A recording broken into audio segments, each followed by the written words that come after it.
بسم اللہ الرحمن الرحیم۔ حضرت سوید بن غفلہ رحمۃ اللہ علیہ کہتے ہیں،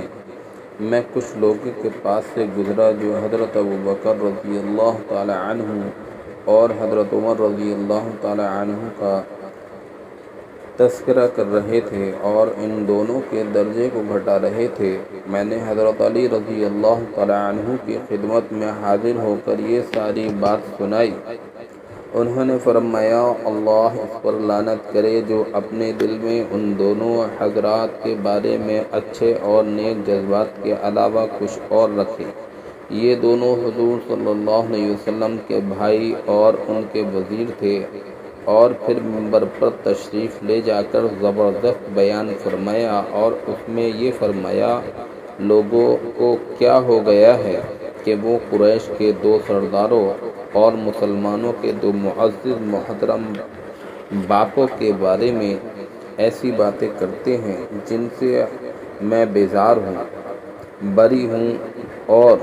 بلکہ انہوں نے جو غلط باتیں کہی ہیں ان پر سزا دوں گا۔ اس ذات کی قسم جس نے دانے کو پھاڑا اور جان کو پیدا فرمایا، ان دونوں سے صرف وہی محبت کرے گا جو مومن اور متقی ہوگا، اور ان دونوں سے وہی بغض رکھے گا جو بدکار اور خراب ہوگا۔ یہ دونوں حضرات سچائی اور وفاداری کے ساتھ حضور صلی اللہ علیہ وسلم کی صحبت میں رہے ہیں۔ دونوں حضور صلی اللہ علیہ وسلم کے زمانے میں نیکی کا حکم کیا کرتے تھے اور برائی سے روکا کرتے تھے اور سزا دیا کرتے تھے۔ جو کچھ بھی کرتے تھے اس میں حضور صلی اللہ علیہ وسلم کی رائے مبارک کے کچھ بھی خلاف نہیں کیا کرتے تھے، اور حضور صلی اللہ علیہ وسلم بھی کسی کی رائے کو ان دونوں حضرات کی رائے جیسا وزنی نہ سمجھتے تھے، اور حضور صلی اللہ علیہ وسلم کو ان دونوں سے جتنی محبت تھی اتنی کسی اور سے نہ تھی۔ حضور صلی اللہ علیہ وسلم دنیا سے تشریف لے گئے اور وہ ان دونوں سے بالکل راضی تھے، اور اس زمانے کے تمام لوگ بھی ان سے راضی تھے۔ پھر حضور صلی اللہ علیہ وسلم کی آخر زندگی میں حضرت ابوبکر رضی اللہ تعالی عنہ کو نماز کی ذمہ داری دی گئی۔ پھر جب اللہ نے اپنے نبی صلی اللہ علیہ وسلم کو دنیا سے اٹھا لیا تو مسلمانوں نے ان پر نماز کی ذمہ داری کو برقرار رکھا، بلکہ ان پر زکوٰۃ کی ذمہ داری بھی ڈال دی، کیونکہ قرآن میں نماز اور زکوٰۃ کا ذکر ہمیشہ اکٹھا ہی آتا ہے۔ بنو عبد المطلب میں سب سے پہلے ان کا نام خلافت کے لیے پیش کرنے والا تھا۔ انہیں تو خلیفہ بننا سب سے زیادہ ناگوار تھا، بلکہ وہ تو چاہتے تھے کہ ہم میں سے کوئی اور ان کی جگہ خلیفہ بن جائے۔ اللہ کی قسم، حضور صلی اللہ علیہ وسلم کے بعد جتنے آدمی باقی رہ گئے تھے وہ ان میں سب سے بہترین تھے، سب سے زیادہ شفیق، سب سے زیادہ رحم دل اور بڑے عقل مند اور متقی انسان، اور سب سے پہلے اسلام لانے والے تھے۔ حضور صلی اللہ علیہ وسلم نے ان کو شفقت اور رحم دلی میں حضرت میکائیل علیہ السلام کے ساتھ اور معاف کرنے اور وقار سے چلنے میں حضرت ابراہیم علیہ السلام کے ساتھ تشبیہ دی تھی۔ وہ خلیفہ بن کر بالکل حضور صلی اللہ علیہ وسلم کی سیرت پر چلتے رہے یہاں تک کہ ان کا انتقال ہو گیا۔ اللہ ان پر رحم فرمائے۔ حضرت ابوبکر رضی اللہ تعالی عنہ نے لوگوں سے مشورہ کر کے اپنے بعد حضرت عمر رضی اللہ تعالی عنہ کو امیر بنایا۔ کچھ لوگ ان کی خلافت پر راضی تھے، کچھ راضی نہیں تھے۔ میں ان میں سے تھا جو ان کی خلافت پر راضی تھے، لیکن اللہ کی قسم حضرت عمر رضی اللہ تعالی عنہ نے ایسے عمدہ طریقے سے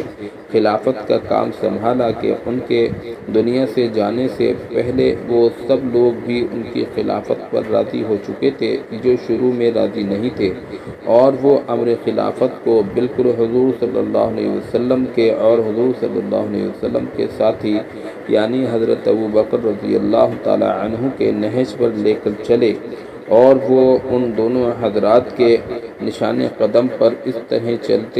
چلے جس طرح اونٹ کا بچہ اپنی ماں کے نقش قدم پر چلتا ہے، اور وہ اللہ کی قسم حضرت ابوبکر رضی اللہ تعالی عنہ کے بعد رہ جانے والوں میں سب سے زیادہ بہترین تھے اور بڑے مہربان اور رحم دل تھے، ظالم کے خلاف مظلوم کی مدد کیا کرتے تھے۔ پھر اللہ تعالیٰ نے حق کو ان کی زبان پر اس طرح جاری کر دیا تھا کہ ہمیں نظر آتا تھا کہ فرشتہ ان کی زبان پر بول رہا ہے۔ ان کے اسلام کے ذریعے اللہ نے اسلام کو عزت عطا فرمائی اور ان کی ہجرت کو دین کے قائم ہونے کا ذریعہ بنایا، اور اللہ نے مومنوں کے دل میں ان کی محبت اور منافقوں کے دل میں ان کی ہیبت ڈالی ہوئی تھی، اور حضور صلی اللہ علیہ وسلم نے ان کو دشمنوں کے بارے میں سخت دل اور سخت کلام ہونے میں حضرت جبرائیل علیہ السلام کے ساتھ، اور کافروں پر دانت پیسنے اور سخت ناراض ہونے میں حضرت نوح علیہ السلام کے ساتھ تشبیہ دی تھی۔ اب بتاؤ تمہیں کون ان دونوں جیسا لا کر دے سکتا ہے؟ ان دونوں کے درجے کو وہی پہنچ سکتا ہے جو ان سے محبت کرے گا اور ان کا اتباع کرے گا۔ جو ان دونوں سے محبت کرے گا وہ مجھ سے محبت کرنے والا ہے، اور جو ان سے بغض رکھے گا وہ مجھ سے بغض رکھنے والا ہے، اور میں اس سے بری ہوں۔ اگر ان دونوں حضرات کے بارے میں یہ باتیں پہلے کہہ چکا ہوتا تو میں ان کے خلاف بولنے والوں کو آج سب سے سخت سزا دیتا، لہذا میرے آج کے اس بیان کے بعد جو اس جرم میں پکڑ کر میرے پاس لایا جائے گا، اس کو وہ سزا ملے گی جو بہتان باندھنے والے کی سزا ہوتی ہے۔ غور سے سن لو، اس امت کے نبی صلی اللہ علیہ وسلم کے بعد اس امت میں سب سے بہترین حضرت ابوبکر رضی اللہ تعالی عنہ ہیں، پھر حضرت عمر رضی اللہ تعالی عنہ ہیں، پھر اللہ ہی جانتے ہیں کہ خیر اور بہتری کہاں ہیں۔ میں اپنی یہ بات کہتا ہوں، اللہ تعالیٰ میری اور تم سب لوگوں کی مغفرت فرمائے۔ اللہم لک الحمد و لک الشکر، اللہم لک الحمد و لک الشکر۔ حیات الصحابہ جلد نمبر 2 صفحہ نمبر 595 اور 596۔